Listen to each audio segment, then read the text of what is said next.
I'm excited for our next guest speaker in MKT 365 eSports marketing. Mark Gress is a partner in Prodigy Search, and I'm really excited to have him join us today to tell you a little bit about current state of sports and entertainment industry, and also kind of what's going on in the esports world. So welcome, Mark.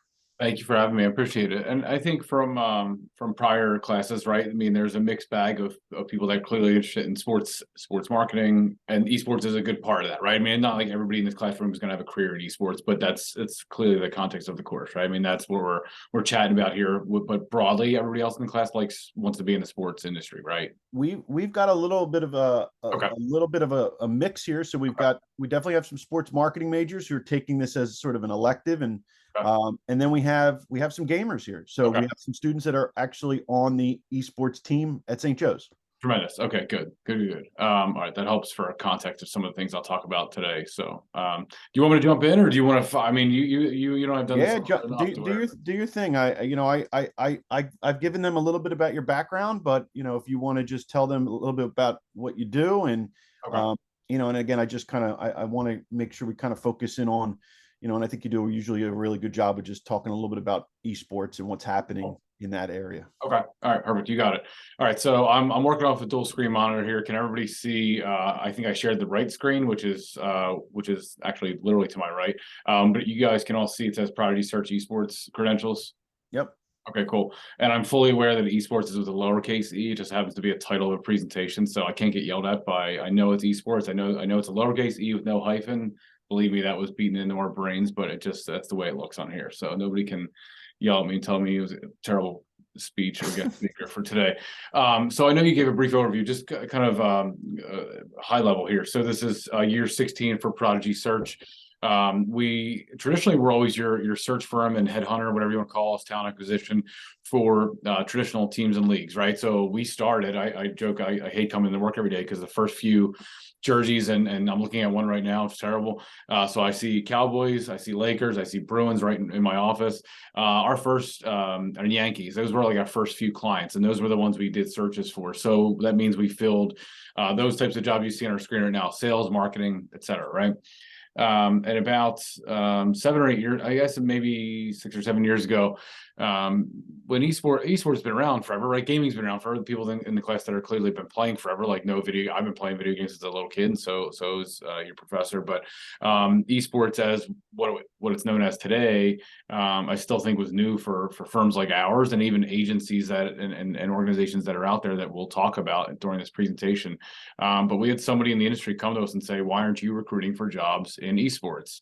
We didn't know that we could do that. Honestly, that was our first reaction was, what do you mean? Like, we didn't think we could justify going from doing your Cowboys, Lakers, Yankees, and then we broadened it out to, PGA Tour and the Olympics to esports. We didn't think we could jump into that. Truthfully, we didn't have the expertise. And so it was a little bit of us being just humble with it, is saying, well, why should we be doing this? We don't know anything about it, but we became educated very quickly. And I'll show you some of the roles we recruited for. So when I share the screen, you'll see a handful of job descriptions. I think it's a useful tool. I remember back when I was a student to hear and see examples from guest speakers rather than just kind of broad conjecture and things like that. So that's why I'm going to show you examples today rather than just kind of tell you, hey, philosophically, or here's what Prodigy's done. I'm going to show you. I think that's important. But I want to bring it to some current events too. So we jumped both feet in to esports, truthfully, with this search right here. So can everybody see the PDF of the NBA 2K League? Okay, cool. All right, so that was one of our first projects. I'm going to jump back and forth between the presentation I was giving and a couple of these job descriptions. Full disclosure, I am aware and I have been taught that whether it be FIFA or NBA 2K, that it's not League of Legends, Call of Duty, all that stuff. Like, I got it. Like, believe me, nobody needs to yell at me right here and be like, Mark, there's a difference between sports like gaming and like what happens around the world with like millions upon millions of viewers and etc. and the stakes being higher. But this is where we started. So the NBA 2K League is where we started. Did you want to? I saw you unmuted yourself, JP. Do you want to ask me a question about the NBA? No, this is great. This is great. Right, so the NBA 2K League. So what happened was, the commissioner at that time of the NBA contacts a guy named Brendan Donahue and says, "Hey, will you be our commissioner of the NBA 2K League?" And then Brendan called us and said, "Hey, we know you're a search firm. Do you do anything in esports?" And we said, no, but we can, right? That was kind of like the ultimate, who's the guy who started Virgin Mobile, like that. We didn't want to say no to it, but like, yeah, we'll figure it out. Just let us help run your league for you. So I think there was like 2 jobs at the NBA 2K League that we filled, but this was one of them. But we helped them write their business plan. We helped them in terms of hiring, like organizational charts and stuff like that, right? So we helped them kind of figure out what was needed, how the league could run, and then how each of the, some of the NBA teams don't have an NBA 2K League team. I think many do, but we kind of help them navigate how to staff that essentially. So the NBA 2K League is where we really got started. And I'll jump into some of the other projects in a bit, but just to go back to my presentation, if I can pull it back up, there we go. So as I said, traditionally it was some of the brands that you might be familiar with, but you might see a couple of esports ones splashed on there. So Gen G is on there. I'm going to get into Gen G in a second. Monumental Sports, although yes, they're known for the Capitals and Wizards, etc. They hired us to do an esports search for them as well. So the evolution of our firm came with the evolution of the esports industry as well. And we did a search in esports last year for an agency, and I'll show you that job description in a bit. But we're a search firm. So what do? We get hired when there's a position, typically at the director level and above, right? So an organization, and in these cases, as you can see, director, VP, C-suite, whatever it is, sales, marketing, operations, you name it, and they'll come to us and say, "Hey, here's a job description, right? Have at it. Like, go find us people, go find us talent." And so here's 3 examples. I think I actually oversight of a couple of other examples, but where some of these people were new to us, but we now know a little bit more to their story and what they're all about. I'll talk about Grant and Jordan in particular. And are you going to have Grant or Jordan as guest speakers, or no? Or you've had them in the past, maybe? JP? I had Jordan last spring, and he was great. Okay, cool. And he was I haven't really spoke to him or any of the other folks, but I will be inviting some of these folks. Okay, no worries. Yeah. So I asked that because of the context here. So I'll talk about a couple of these people, right? So Grant, and I'll send you even some of their, after we're done, I'll send you all of these files. I'll send you links to some of the Twitter follows that I follow in esports. But if you ever want to look up people like Grant, Everett, Jordan, there's just a couple of names, and I bring them up because they each have unique stories, right? So Grant, right now, we placed him at Monumental Sports to run their esports franchise for Ted Leonsis, who's the founder of AOL. I'm not sure if anybody knows what the hell AOL is now, but he owns and runs Monumental Sports with his son Zach Leonsis, and so people might know Zach because Zach's the younger, hipper, cooler, non-70-year-old owner of the team. So we placed Grant there. Grant's not there anymore. So where did Grant go? And this is one of the other jobs we worked on. So this is kind of weird because we worked with him twice. But this is not where we placed him. He just happened to land here, which is at the Washington Justice. So he doesn't have this role. He really runs, or will be running, the Washington Justice until that may or may not fold and go away. But the owner and founder of this organization called us, and his name is Mark Ein, really rich guy. And Mark Ein might actually be a partial owner of the new Washington Commanders with Josh Harris, actually. So Mark Ein's a name that's pretty well known in Mid-Atlantic and DC. And he runs, as you see, these organizations. So the paper, the tennis team, the tennis tournament, the City Open, which is a really prominent tennis tournament, and then also the Justice, again, which may be going away at some point in the next 3 or 6 months. And Grant knows that, so this isn't like news. You can Google it. It's pretty well known that that's going away. But Mark Ein contacted us and said, and Grant, we filled a different role for them, but we helped them with the hiring of Grant. So he left Monumental Sports under Ted Leonsis, who owns the Capitals and Wizards, and we helped him with his pursuit of the Washington Justice. So why do I share a job description like this one or the NBA 2K League? Is for variety and for career paths that exist in esports. And I have a few other job descriptions I'll show you. I think it's important as you read through a lot of these postings. I'm looking to the right now at the camera just because I want to be able to explain sometimes. These roles are in every single business function at a sports team. A league office, an agency, a college athletic department, whatever it is, they all exist in esports. All these same positions exist, right? So as much as I might be showing you a job that is about sponsorship, sales, and client account management, every other business function you could think of, finance, marketing, HR, community relations, the technology ones, so production, graphic design, those jobs all exist on the other side of the table. So, and here's an example of one. So the Washington Justice then called us and said, hey, we have a creative position open. So graphic design, everything art related, for their merchandise, for their signage, for their digital, for social. So this was another position we got hired by the same organization to fill. And I show this again to say that you can still translate and transfer any of those business functions and skills that you have. I'm a big transferable skills guy, to even organizations like this. So I'm going to go back to my presentation because I want to talk about Jordan for a second. Can I pause and take a sip of coffee and see if anybody has any questions before I go back to my Jordan Sherman story? Yeah, of course. Of course. You don't have to. So here's Jordan Sherman. So Jordan Sherman was a guy I placed twice. It's bizarre, right? I don't typically like to put people on a job and then recruit them away. It actually feels like used car salesman, really sticky. But Jordan Sherman was working for Major League Baseball, for their advanced media. It used to be called BAM, affectionately known as BAM. So he was working there in New York City, and I called him and placed him at the LA Clippers. So this was before the current owner took over, Steve Ballmer. But I placed Jordan in a role there. Tremendous guy, like phenomenal professional, good guest speaker, as JP said. So these are guys like I would connect with on LinkedIn or follow them on Twitter, et cetera. But so then we called Jordan again about the role that he held at Gen G, and I think it's a good story because he was at baseball. Like Grant had more of a tech and digital and esports background.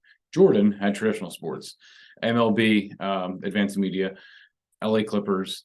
And then all of a sudden we put him in esports, and his last two jobs have been in esports, right? So my point is that how that transfers and translates, it's more about the skill set. Now, I think in certain cases it does help that you may like and have a passion for gaming, that maybe you've been involved in it in some way, shape, or form. And I will get to the advice part of this conversation in a minute, but I think with Jordan, it showed that he could bring his business skills and business acumen to esports and put it into play, right?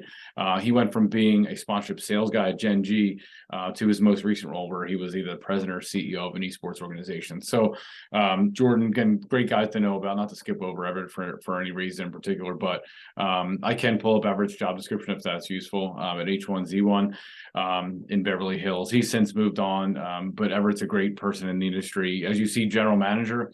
So that's a weird title.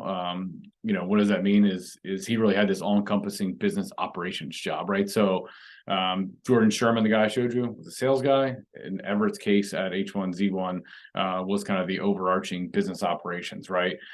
So he put systems in place. He had to be the visionary guy. He had to do everything from the broadcast, live events, Twitch. Like he was responsible for all of it. So he had like every business function more or less reporting up to him. So processes, logistics, the calendar and schedule, et cetera. But I share these job descriptions again just to show you that Everett in his role and what that job description looks like, we're very varied. That's all. Just kind of pull up a little bit about him in particular. So those are just three examples. A couple of other people that I like to follow in the industry. You should look at this guy, Brett Diamond, who runs Minnesota Rocker, and it turns out that's how you say Rocker, Rokkr. I didn't know that until I interviewed him for a podcast, and he corrected me. And so I bring up Brett because I think he's another useful example. The guy worked in leagues and teams, and most recently was working for the Vikings. And the Wilf family, the owners of the Vikings who wanted to start an esports organization, put him into that role and asked him to run the organization. So there's another person, and eventually, by the way, I'm going to call Brett and recruit him away from esports. He'll eventually want to leave. If not, he'll just believe the shit I'm selling him about why he should leave and go back to a team or a league. He's really talented. But Minnesota Rockers just, it's a cool, their merchandise is awesome. So you should check out the Minnesota Rocker merchandise. But I tell you if you want to listen to the episode or watch, I recorded it. He's a really good interview, really sharp guy. He shows some good examples of the work that they've done. And that link is clickable if you ever do want to look at it. And just a few other people you should get to know in the industry. Zach Leonsis is somebody that I really think is really talented, and he puts a lot of emphasis on tech, on media, and esports. So it's somebody you should get to know as well, just as a sidebar. So you don't need to know all these people, but they will be some of the Twitter links I do send to you in case anybody wants to follow those folks. I'll skip this one real quick. I'll just pull up the last one that we did. So this is another unique one where we thought our esports practice was kind of going to go away, right? We stopped pursuing it. Esports. This was, post COVID, because I will talk about what thrived during COVID, but teams and leagues and esports organizations weren't really hiring search firms. You wouldn't have found a lot of other esports searches going on at any of our competitors. Like, it just kind of slowed down, right? It wasn't hot and heavy, but Sport5, which is a global sports marketing agency, primarily based out of Germany, but they do have a presence here in North America. They had used us to fill about 4 or 5 other positions, and they called us and said, "Hey, we have an opening on the esports side, and we need somebody that's going to help us with partnerships and business development." And so, very non-traditional, different than everything I just showed you, right? It wasn't with the Washington Justice, it wasn't the NBA 2K League, wasn't with H1Z1 or any of that stuff. Sport5 is a global sports marketing agency that sells jersey patch deals for the Knicks and Bulls. They sell they do endorsement deals for John Rahm, and they do a lot of other things, but they're just a global sports marketing agency that had a need on their esports side to help grow that business and generate revenue. And generating revenue is going to be a big part of what I talk about throughout the rest of this conversation today. So how about I take a break and stop screen sharing, and then I want to go down a different path, but I'll maybe stop and see if anybody has any questions, if that's all right. Or if you have any questions, JP, I'm happy to answer those as well. Yeah, no. Anybody have any questions for Mark? Just a basic sort of first questions.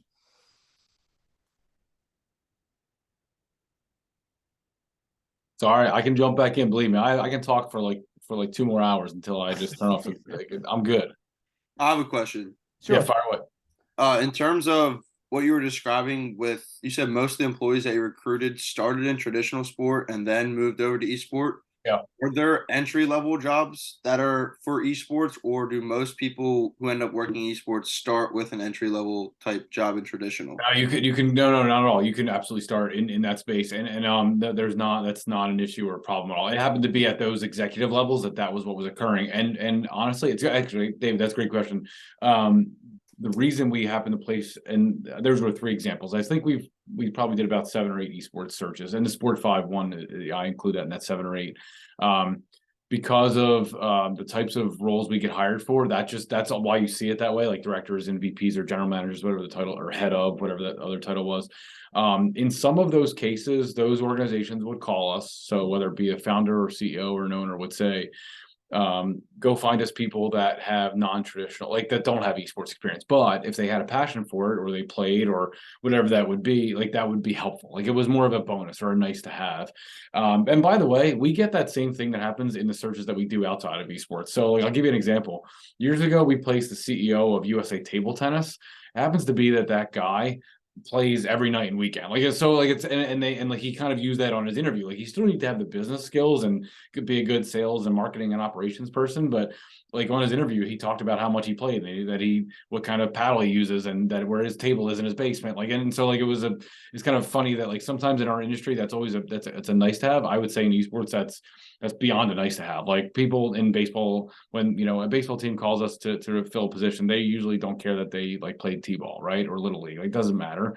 But I think in areas like esports, if they find out that you have some skills and some resume built up, but you also might play, or that you might have attended some events, or that you may typically stream Twitch or whatever it is, like, then like, okay, cool. Like that helps. That might ratchet where you fall, like on the list. If there's like 3 finalists and you're the only one that has those things, that'll help you, especially at the entry level. So, an answer to your question, bring it back full circle, especially at the entry level, that's important. Mark, what are you seeing? What are you seeing in esports right now? Like what in terms of job opportunities? I mean, I know you're recruiting obviously higher level positions, but just even entry level, or what trends are you seeing in sort of that industry? Yeah, so I want to I'm gonna answer that question. Okay. And then I'm going to answer that question, but come back to what I've been following just in the industry broadly beyond hiring, because at the end of the day, I may be the people in your class that are incredibly active in the industry, and they play, et cetera, competitively. 2020 has to be one of the best years ever. Like, just from the perspective of what thrived during the pandemic. Sports gambling did, Peloton did, exercise equipment did, fitness industry did, esports just kicked ass in 2020 and probably 2021 as well.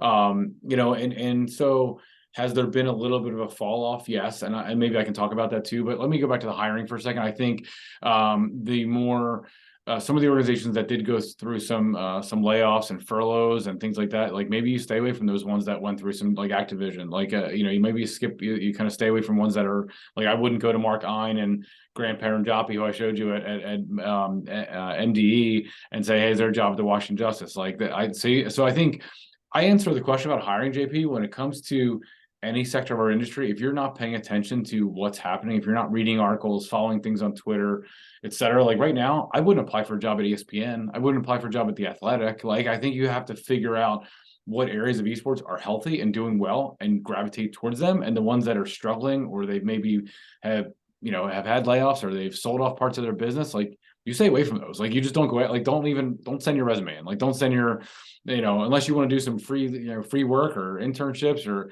you want to just kind of volunteer, like those, you have to be smart about where you apply. We don't do that. Like on our side, if we see an area or sector of the industry is struggling, we're not contacting them and say, hey, would you like an executive search firm? And you're going to go spend $50,000 for us to fill a job. So I think it's just paying attention to the industry. I know that's not the exact answer you want, but here's where I get educated, right? So I had to follow a couple of recent stories, and it indirectly answers your question. So I've asked around, and some people said, esports isn't dead. Esports titles account for 3 of the top 5 most watched games on Twitch, right? And what some of the people were telling me was that we have to reassess where the money comes from and then where it goes, right? So esports totally run by publishers and developers, et cetera. But the views don't necessarily always mean money for these investors, because that's what happened, right? All these investors, the private equity and sports teams put their money into it, like Jerry Jones and Robert Kraft, like they put their money into it. They're not getting the return. Yeah, maybe the viewers, buy merch, and you need to make sure they're buying merchandise, but there's huge player salaries out there, right? So the people that are playing esports are making a ton of money, but they're not recouping the cost for the organization. So it's not, esports isn't dead, but it's not healthy at the moment. It just kind of needs a little bit of a rebound. It needs a little bit of a refresh. Call of Duty, League of Legends, they're not going anywhere, right? They're going to survive. And so I printed this out. So this is where this is an open book test, right? You're not going to, I can cheat a little bit with what I'm going to tell you next. I can't get yelled at for not having this memorized. So just yesterday, right? This was in the Sports Business Journal. And I don't know if you talked about this or if anybody's seen this. But Shopify put a $10 million move in the esports, right? So one of the most iconic teams in North America, League of Legends, left by selling to Shopify for $10 million, right? So not as high as $30 million, which is when the former Laker, Rick Fox, sold it to Evil Geniuses for $30 million. But Shopify, which is worth 69, their current market cap is $69 billion, decided to spend 10 million on esports. Like, that's a good thing. Like, that's a thumbs up type of thing. Like, that means a deep pocketed ownership group wanted to put the money into esports. That's tremendous. So that shows you that a league like that is viable and strong. So when I say esports isn't dead, it needs a refresh. The reason I like being invited to this class is that's going to happen with the people that sit in this classroom. I'm not trying to be like sunshine and rainbows, but it's not going to be by all the people that have been in esports forever, because their ideas are recycled. They don't bring anything new, no fresh approaches, no, well, hey, have we tried this? It's going to be the current, groups of students that are either in esports programs or classes that are going to bring new and fresh ideas. That's I'm not even trying to be overly kind of gratuitous. That's how I really feel about where esports can get better, is when people either that are outsiders to esports or that are sitting in classrooms like this can bring new ideas. Okay, very good. Any other questions? What we got?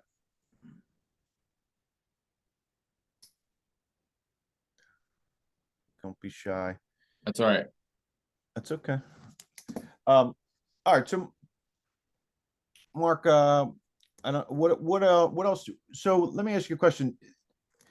If a student has a sort of a pathway where they want to get into esports as a career, like that's now the dream job, so to speak, and we can talk a little bit about what that means, but what would be your suggestion? What should they be doing now while they're in school? Yeah, so just like I said, I had asked some people for hire. Some of these were my ideas too, but I'm going to just give people other people the credit on this because I expected you to ask me a question about what can they be doing. So I did ask for advice from others. I did have my own opinions, which I'll weave into some of these answers here. But so the passion for gaming is critical. I talked about that.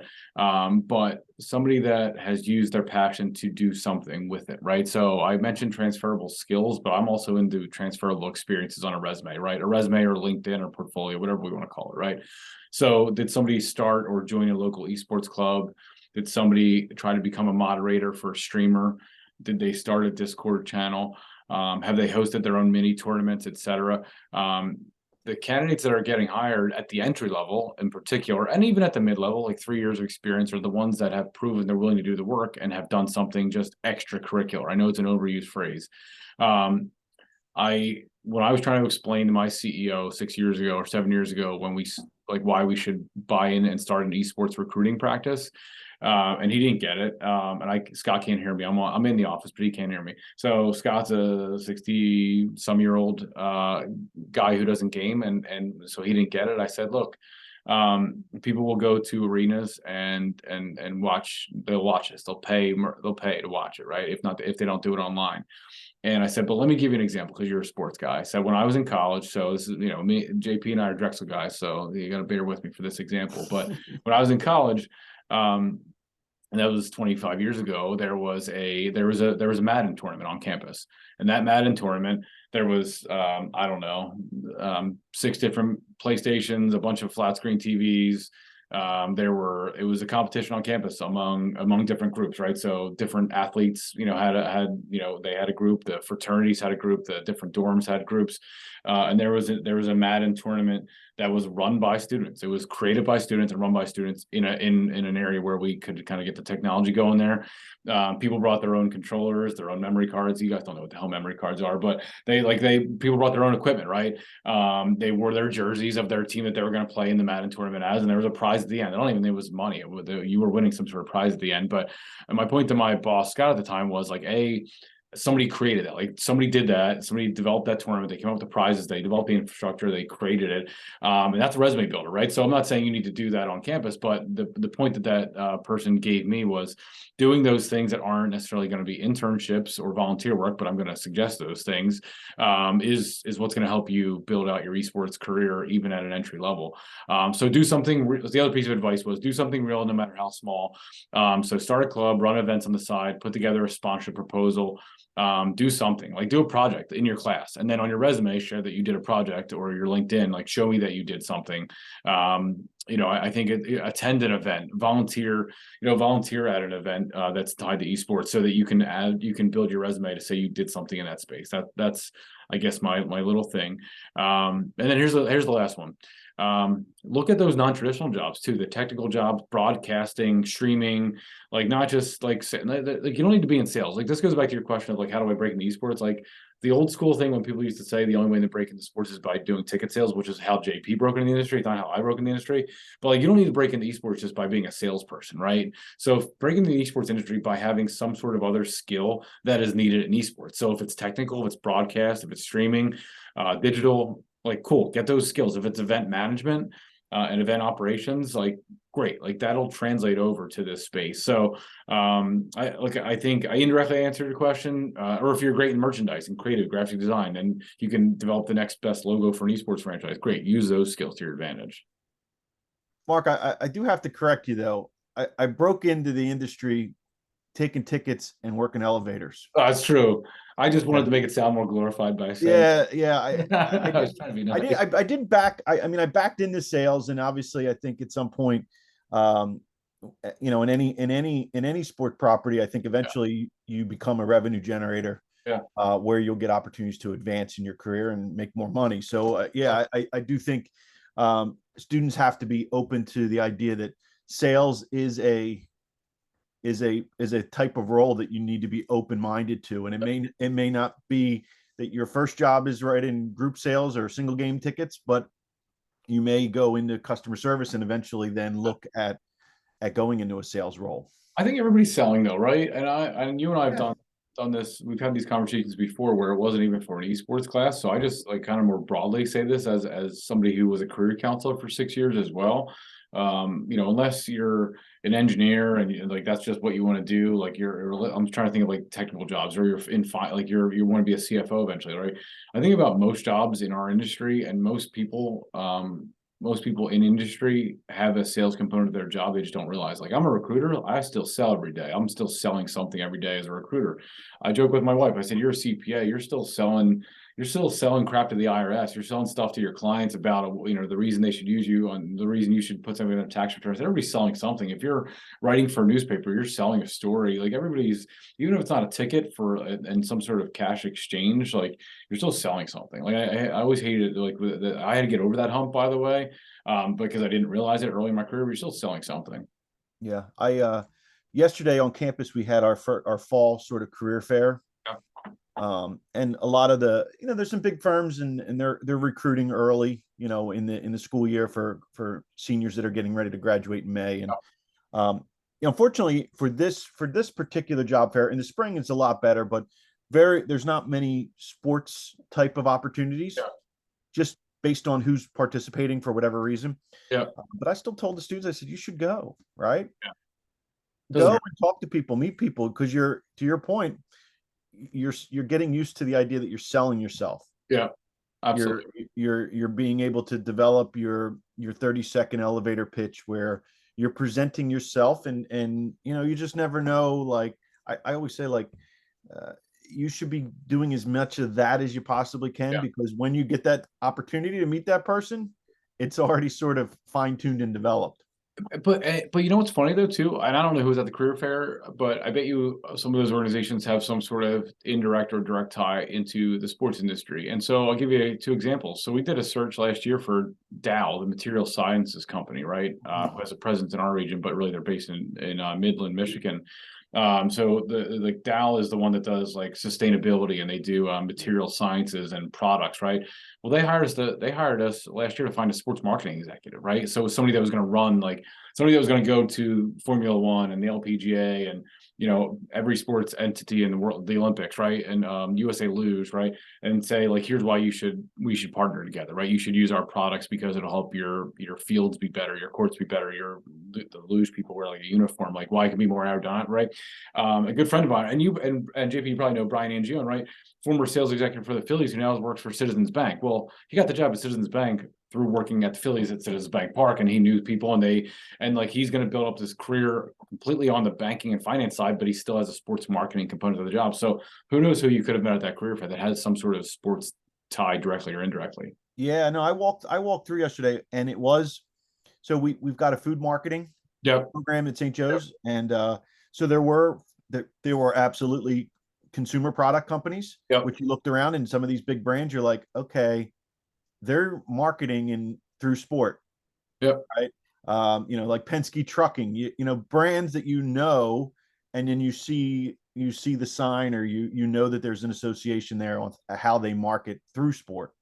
So I agree with you. That's an opportunity that you should think about, because that could possibly lead to something. Well, think about it, right? I mean, the owner of the Denver Broncos is the founder of Walmart, right? The owner of the I say Broncos, right? Falcons is the Home Depot guy. I mean, so there's always that crossover in our industry. It's kind of fascinating. I had one more thing to share on my screen, and I completely, if you saw me clicking, I was like, oh, I frantically forgot to show. This is like an old document, and you may have shown it like a million times. Do you mind if I screen share for? No, please, yeah. So I definitely think you've probably shown this before. So it's like it's old. So bear with me. It's definitely not a new document. Is that like, can we see that all right? I know it looks fuzzy now. So I tried to if I zoom out, it looks much cleaner, but I'm just trying to zoom so you guys see it. Somebody shared this with me a couple years ago. I know it's dated, so just kind of humor me for a second. I know it's a little bit dated, but I've saved this document. I never deleted it, because I think what this shows you, it tells you about the sports, it tells you about esports, right? So that's why I kind of saved this document. But I also share it because it actually goes exactly to what you just said about that career fair from yesterday, Penske and all the other people that were at that career fair. This document shows there's jobs in esports. Like, I think about this, what I do every day. Like, there's jobs in the sports industry beyond just the NBA, NHL, MLB, right? So, et cetera. So in esports, like, you can get a job in esports. You don't have to work for Riot Games or Activision Blizzard. Like, you can work at one of the competitions in an events role. You can work at one of the publishers. You can work at the brands that associate themselves with esports. the people that are involved in rights fees. So the platforms, the teams themselves, like there's jobs beyond what people traditionally think about in esports. So that's the only reason I show this document. I think people, just like they do in sports industry, and I think about myself, like I wish I would have considered jobs earlier in my career in minor league sports. I wish I would have considered jobs in motorsports or the Olympics. Like when I got out of school, my first thing was, how do I work in pro sports? Like, I just totally ignored, kind of stating the obvious here, that there are way more jobs beyond just pro sports. Well, same thing with esports. Like just because you didn't get that job at EA Sports or Activision Blizzard doesn't mean there aren't jobs, or Overwatch League, whatever, doesn't mean there aren't jobs in many, many other areas of esports. That ecosystem, or whatever this document's called, yeah, it's called ecosystem. So just I showed that document just because there's more than just that. That's all. So I'll stop sharing for now. But what other questions do we have? I know we're kind of butted up against it a little bit here, Mark. So I want to be sensitive to your time and Yep. and the student schedule here. So what other questions do you have for Mark?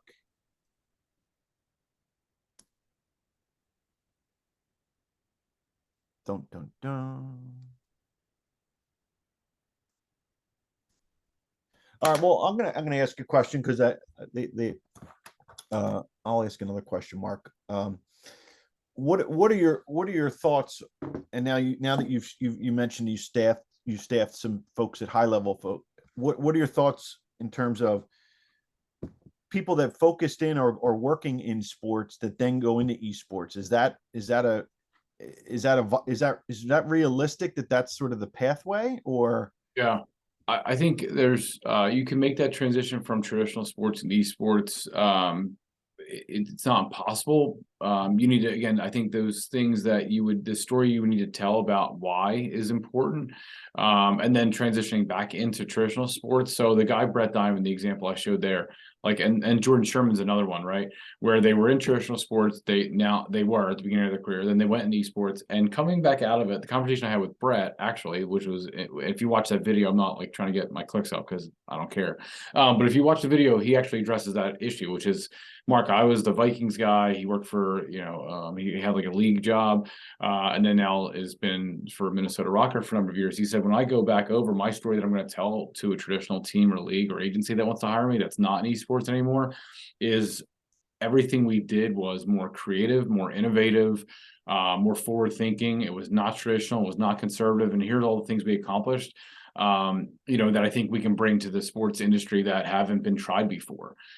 So that's one way to look at it. I'll tell you, the reason we've placed people from traditional sports and esports, and I still think this is important, by the way, I don't think this is like this isn't the reason esports is in trouble right now, was we thought they needed some adults in the room, right? And so I think it's no different than the X Games, ESPN and the X Games from like 20, 30 years ago, where the X Games, maybe you would call it sellouts, right? But where the X Games needed some help, and where esports probably may still need some help, is needing some adults in the room, people that can sell, market it, operations, finance, whatever business functions you want to think about.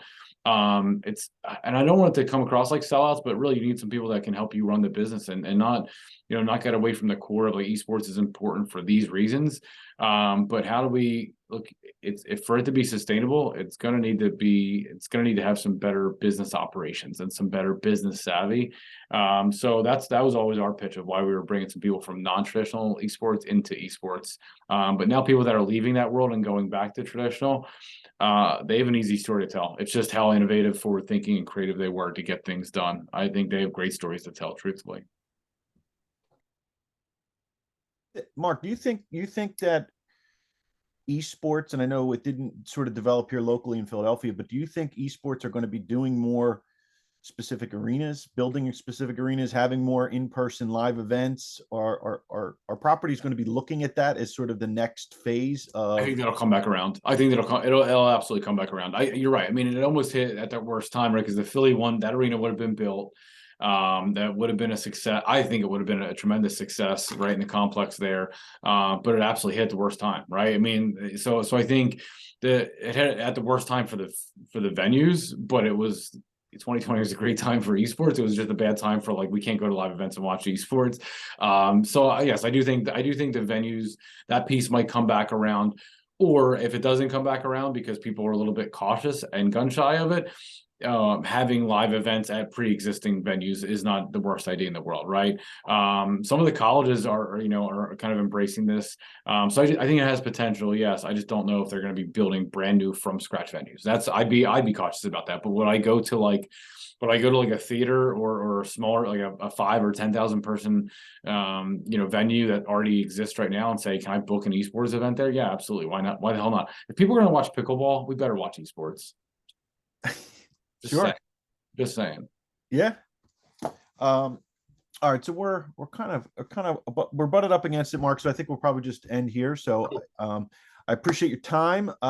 If a student wanted to get in touch with you after the fact, what's the best way to do that? Get a hold of me on LinkedIn if you want. You can email me too. It's just my first name, Mark at prodigysearch.net. But you can connect with me on LinkedIn as well. Just say, hey, I was in JP's esports class this morning. Do that. I'll accept I told somebody yesterday, I was speaking to a class that had nothing to do with esports. And I said, I'll never say no to a student who wants to connect with me on LinkedIn or sends me an email. I'll always say yes, just because I want to help students. But I'll send you these documents afterwards, JP, and I'll send you the Twitter follows that I think if anybody wants them, great. The documents are the documents. They're all public. Nothing's confidential in there. And those Twitter follows are just people I happen to follow and really like in the industry because I think they know what the heck they're talking about. But otherwise, I appreciate it. Thank you so much. Thank you, guys. Thank you for joining, Mark. I appreciate it. I'll be in touch with you soon. Okay.